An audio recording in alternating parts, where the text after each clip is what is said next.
Jen says they did it again. Another healthcare ad that's overrated. Tom says you're losing your touch. The press is underused and not outdated. Killer public relations, marketing, and social media in healthcare requires making the right moves at the right time. Welcome to the Overrated and Underused show. Here's your hosts, experienced marketers Jen Jennings and Tom Testa, with special guest Adrian Stoner. Overrated and underused. The Overrated and Underused show. All right, Jen, we're back again. It's Overrated and Underused. And it's our last show of 2022, but it's also the end of year 3 of Overrated and Underused. That's big stuff. Yeah, it's not our last show ever that we know of, but it's our last show of the year. So, Well, we can ask because the person who's actually helps keep the show going, he's our main guest. So who better to ask if this is our last show or not than Dave Anderson? Hey, thanks, guys. what an intro.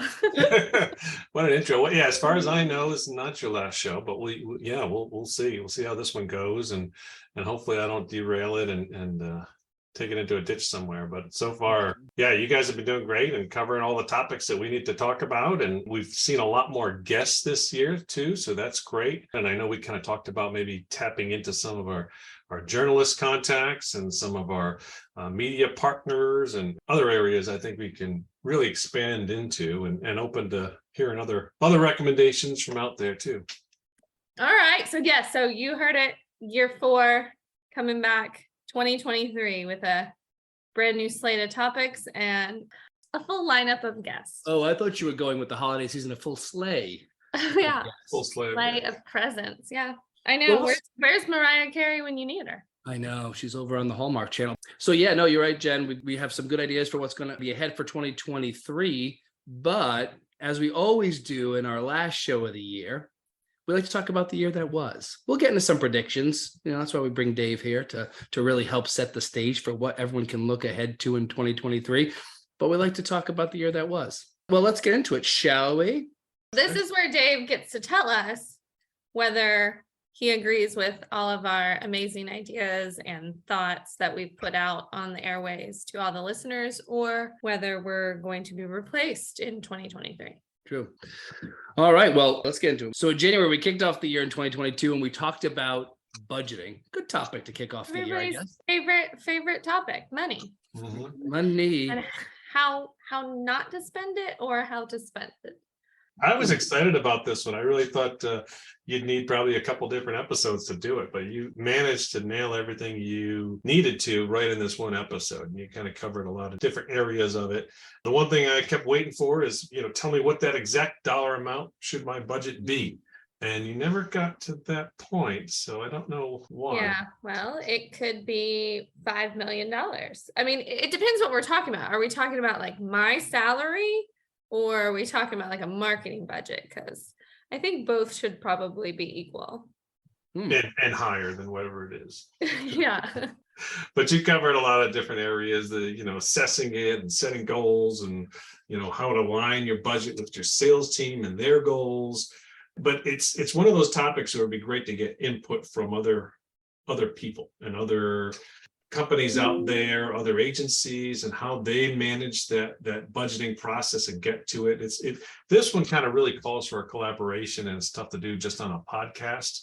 Mm-hmm. And especially since we work with huge companies, we work with tiny companies, we work with ones that have almost all in-house staff. We have ones that we're the whole marketing team. So finding an answer to that dollar question of what your budget should be is tough, but it's a good topic for conversation. I think we should revisit it again.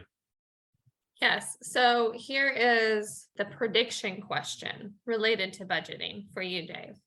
Do you foresee many healthcare companies' budgets, marketing budgets, increasing in 2023, decreasing, staying the same, or support your answer with an essay? Yes. Well, I mean, you're stealing some of my predictions for later on the episode, but as a teaser, and almost an unfortunate teaser, I see budgets going down.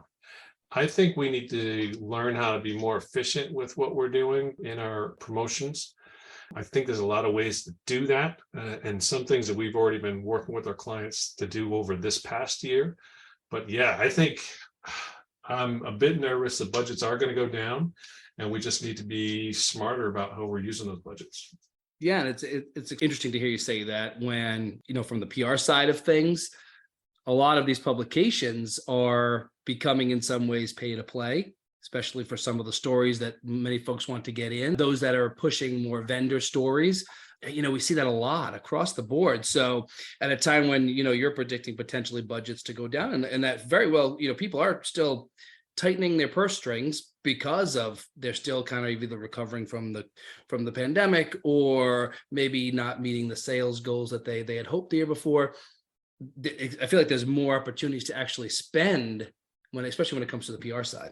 Yeah, exactly. Yeah, you're just going to see a shift. I mean, we still need to promote. We can't hide in the shell and run away. We need to still be out there. You just got to do it in different ways than what you've done in the past. And you've seen a lot of this shift already over the past couple of years, but I think it's going to evolve even more. We will see.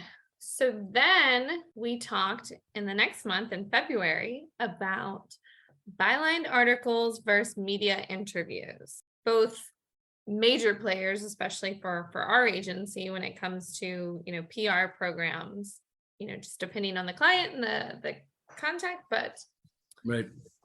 What were your thoughts about our take on that?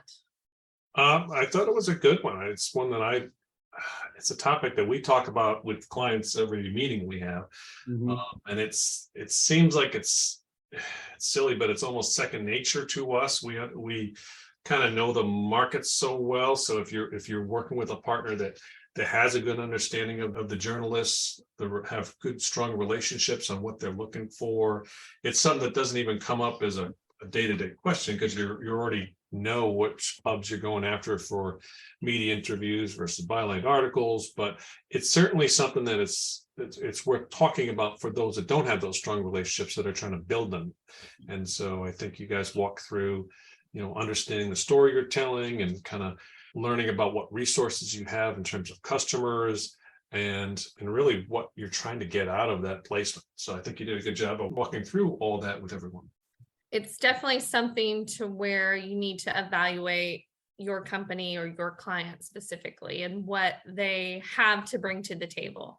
Do they have an amazing spokesperson that is great in interviews, or do they have somebody that, really isn't comfortable in those types of situations and might need more media training before they're ready for that? So, if that's the case, maybe you look to more byline articles. So I think in the episode, we said both are valuable, but I can't remember what we said on overrated or underused.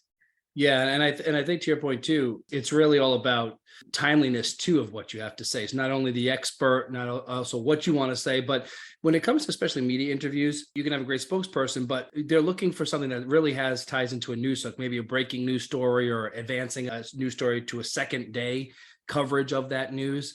So I think the opportunities potentially are far and fewer with media interviews than they are with byline, because byline, you still want to be timely, but you can be more thought leadership. You can be more evergreen. You can be with your topics. No one, not necessarily looking to sit down with someone to just talk about what's at the top of your head for a regular media interview. So again, like you said, I can't remember what we thought was overrated and underused, but I think they're both valuable. But one, in my opinion, byline still has more of a kind of a 12-month play potentially than traditional just media interviews. It's where the media is heading too. I think you're seeing less of those opportunities for the interviews and more journalists looking for easy coverage and easy content that they can use and edit and post themselves. Yeah. And their staffs are down too. We talk about budgets. Well, what about the media budgets? We see a lot of these newsrooms that are shrinking or have shrunk or no longer existing. So yeah, again, it's by necessity. You're right. It's right. Exactly right. Excellent. So then March, we lead into list management. It feels like that was 9 months ago that we talked about this, but this is just my take. But I think I could see, the value of having the right list, and kind of cultivating those contacts and your personalized outreach, even more important as we go into 2023. But what are your thoughts, Dave? Yeah, I think it's an important one. It was a very tactical episode, but it kind of needed to be. It's something we need to talk about, but it's maybe not as sexy as some of the other topics, but it's something that you're looking to make sure that you have the right audience list, and you're curating it, and you're taking care of it, and you're adding to it where appropriate, and it's not 10 years old, and it's not, a tenth of the names you need to reach out to. So all those things are important. And then I think you got into even some of the rules behind it, like the Can Spam Act and the GDPR and some other things that you talked about. So all real good, important stuff, but it's pretty straightforward. So then we moved through our big spring conferences, Vive and HIMSS, and gave our assessment for that. And in 2023, everyone can look forward to our take and potentially others' takes on those same conferences, along with some great interviews. And then we kind of dove into competitive research, and we really had a lot to say about this, a lot to get into, and made this into a two-part episode. Yeah, and I think this is another tease for predictions for next year, but this is one that's going to be much bigger next year. Competitive research is an underused tactic. Underused. And I think this is going to be a great opportunity where you can take a step back, evaluate what you're doing with your promotional planning, your promotional spending, the different tactics you're using, and evaluate it and compare it to what your competitors are doing. And you didn't get into SWOT analysis and things like that where the sales teams get involved, but you got into more of the serious things on where your competitors are in the press. I think it's something that certainly our customers and our clients, and we are working with them daily on improving their competitive research opportunities. Yes, well, Tom and I talked about how we do this very regularly, just in the work that we do, kind of saying, oh, well, here's this award opportunity, so and so, received this award last year, and here's your competitors. Or when we're looking at specific events, all of those considerations kind of go into play to say, hey, here's this event we really think you should be a part of. Also, for your competitors are there. So, and it just depends on how direct the competitors are too. But I do think it gets worked into a lot of the daily tasks too.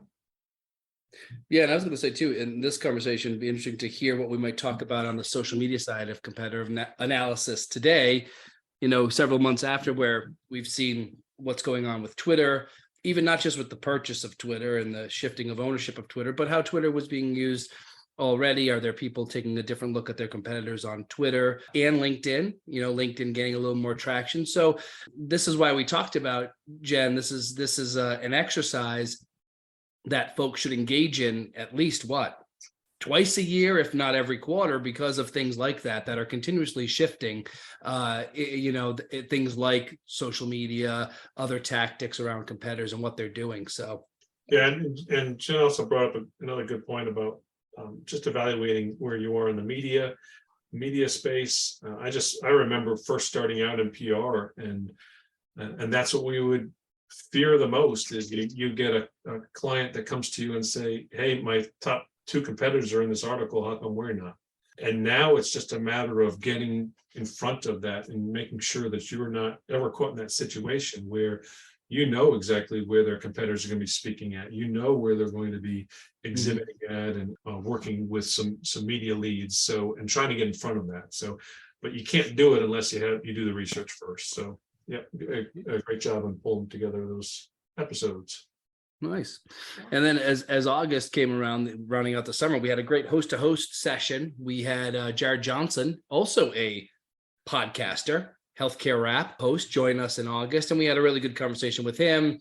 Jared's great. It was great having him on our show. He does some amazing things. He also has Shift.Health as well. And again, like we said, it was great being part of that host-to-host. He taught us a little bit about, at least taught me a little bit about, which I didn't know, the term dark social. Right, Jen? I think that was a term that caught us both. Like, what is that? Yes, we did some follow-up research after. So it's definitely a good discussion. I thought the interview was great. I had trouble getting past the part where we stole his tagline. So right, yeah. so That's we right. didn't know that. But we can always change it as we go into year 4, but we told him we would change it. We offered to change it and he said no. No, I think he's evolved into something else. That was their original slogan tag. You know, we're good. We're fine. Yeah, You know? we're healthcare rep 2.0. I know. We're the spinoff. Eh.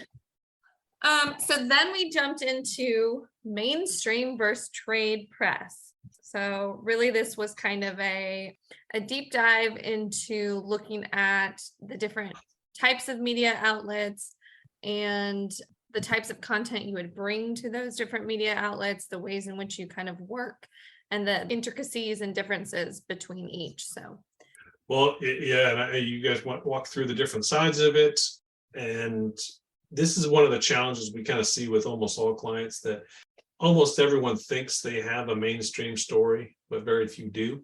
So as an agency, our job is to kind of set expectations and plan for it the best we can. I mean, we love getting mainstream press. We love getting in broadcast news. We love getting out there into ones that are more recognizable names. The challenge is just making sure that you have the right story, the right customer, the right, really angle for it, and that we are able to put the time in that we can land those types of placements. So any opportunity we have to really expand into the mainstream press, we love doing it. It's just a matter of making sure that we have the right expectations and the right background and the right resources to get there. right. Yeah. That's not a 2-hour type, go after this target with this one crafted pitch. It's I've got to put together a lot of time and resources into figuring out the story, bringing all the, the right people, the, end users of everything, of the story and the angle, bringing that to them and kind of nurturing that. A lot of the mainstream members of the press who cover health and health tech, a lot of them are coming together and they're merging at things like HIMSS. They're showing up at HIMSS. And so I'd like to think too that they're also following some of these folks in some of the trade publications. And that's also a good way to get noticed and potentially make your way into a mainstream publication, because someone at the New York Times may read your article in Healthcare IT News and say, oh yeah, that's an interesting take. I'd love to get this person for a story I'm working on. It's a little different. It's more of a national flair, but I think they could add some value to it with their expertise based on what I read. So I think, not that we shouldn't target mainstream, but let's dominate the trade, and who knows what that turns into on the mainstream. Dominate your sandbox. Brilliant. If you are just tuning in, you're listening to Overrated and Underused on Healthcare Now Radio. This episode is our 2022 year in review. October was your favorite topic, Jennifer. Your favorite topic. Oh, planning and reporting. And you were just bursting at the seams to talk about this topic. Yes, I wanted a whole project management spreadsheet to talk about what we're going to outline in the planning and reporting episode.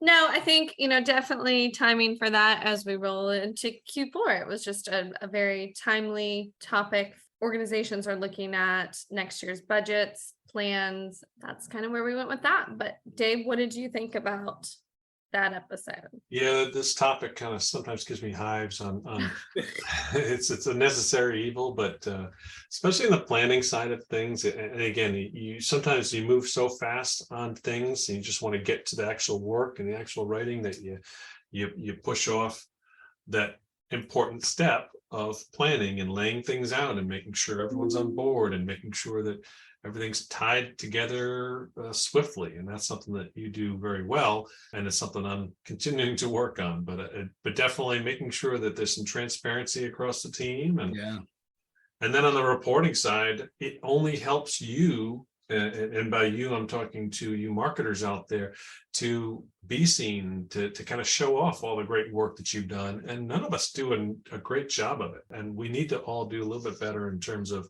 not only the reporting, but also reporting in such a way where it actually tells a story, where you're seeing, here's what we've done, here's how it compares to competitors on your space, here's how it compares to last year or the previous quarter or the 2 years before that. So telling a good story on how you've grown and how you've expanded and why that's important, or highlighting areas you need to improve on for next year. So it's always something I think is good and underused in our marketplace. Underused. But also, if there was a year where there wasn't you didn't reach a benchmark, or there wasn't growth you wanted to see in a certain area. Talk about that, right? Talk about why it might have been that. Were there factors influencing that as to why you might not have reached that benchmark? And that's difficult for a lot of folks to do. It could be easier potentially to really show what you've done, but not that we don't meet expectations. I know we're always trying to reach our goals, but when you don't, there's still probably a good narrative there as to why and how you can improve on that in the year ahead. Yeah, lessons to learn or things to avoid in the future. This is where we like to talk to other people, because we can only really talk about like what we do or what we think in our experience. But I have found that it is easy to kind of get caught up in the doing of the work and not the reporting of it or talking about it, and just think that the results always speak for themselves.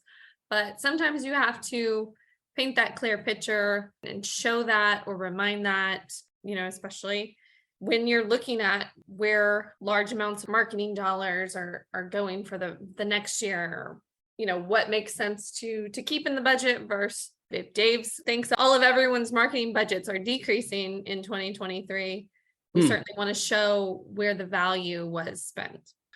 There's our recap. There's our year in review. So you don't even have to listen to the episodes. Just kidding. There's a lot more takeaways and insights in those. But my favorite part of the show is, where do we go from here? What's next? What is next? I need you to tell us, Dave, what are your 2023 predictions for the future of PR and marketing? You're already hinting that I'm a Debbie Downer here on the budgeting here, but no, nobody hinted at that. That was not a hint.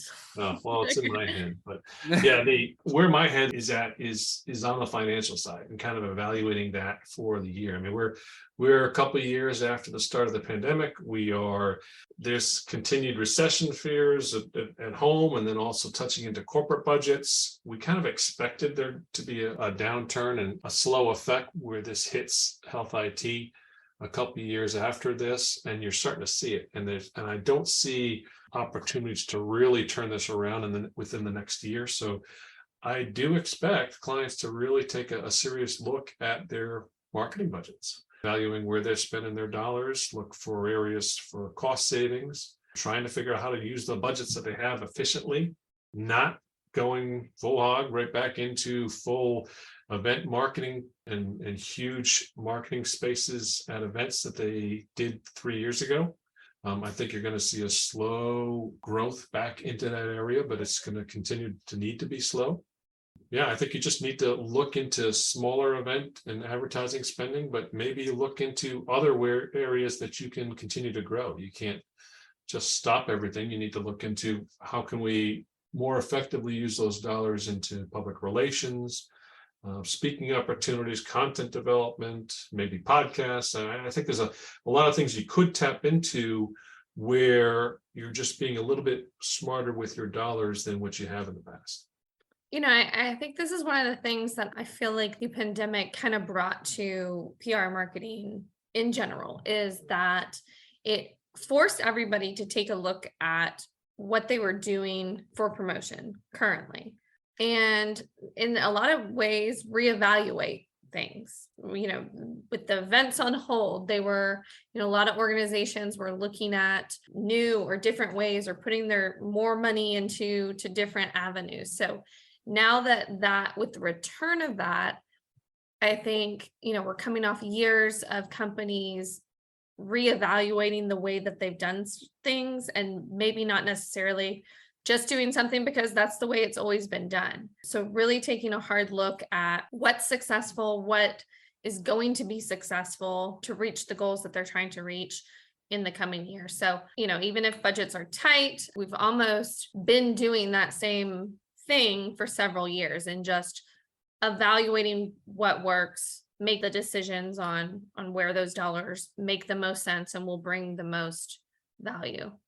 So Dave, I guess to your point about reevaluating, is ROI going to be even more valuable either this time right now? People are evaluating that. Hey, what did we get out of it in 2022 to be able to make those cuts in 2023 potentially? Yeah, I think it's going to be important. And, a couple of the areas you already talked about with setting budgets, and then on the reporting side afterwards. So I think there's two different episodes that people could review. is making sure that you have that ROI to talk about. Yeah. I got 3 more quick points. I'll be real quick with them, but I'd probably throw this in there too. So one is the competitive research we talked about. I see that be much more important next year. And you brought it up, Tom, about Twitter, evaluating shifts in social media. I mean, Twitter's been challenged over the past couple of years as we've seen it kind of evolving. And then now everyone's has their eyes on new management and what does this mean and how does this affect me and how are things shifting? Is it the opportunity to shift over a little bit closer to LinkedIn and other channels? So I think there's some good opportunities there. So those 2 areas.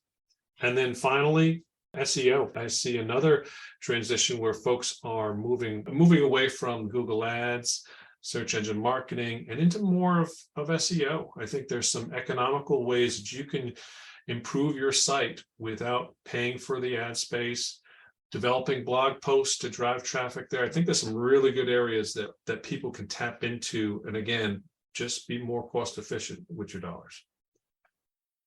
Good. Wow. There you have it. All right. Well, I think that was a great wrap to 2022, and we will see you all in 2023. Thank you, Dave. Oh, thank you, Dave. Yes. Thanks, guys. No, thank you. And thanks to our listeners for joining us today. We are sponsored by Anderson Interactive and can be heard weekdays at 10 a.m., 6 p.m., and 2 a.m. Eastern on Healthcare Now Radio. And of course, Tom mentioned it earlier, but we're always looking for other brilliant marketers to join us for our upcoming Outside Insight segment. If you'd like to talk to us, you can reach out at hello@andersoni, that's the letter I.com. And you can tweet us at Jen_Jennings, Tom_Testa, or Adrian_Stoner. Thanks for listening to the Overrated and Underused show with your hosts, experienced marketers Jen Jennings and Tom Testa, and special guest Adrian Stoner.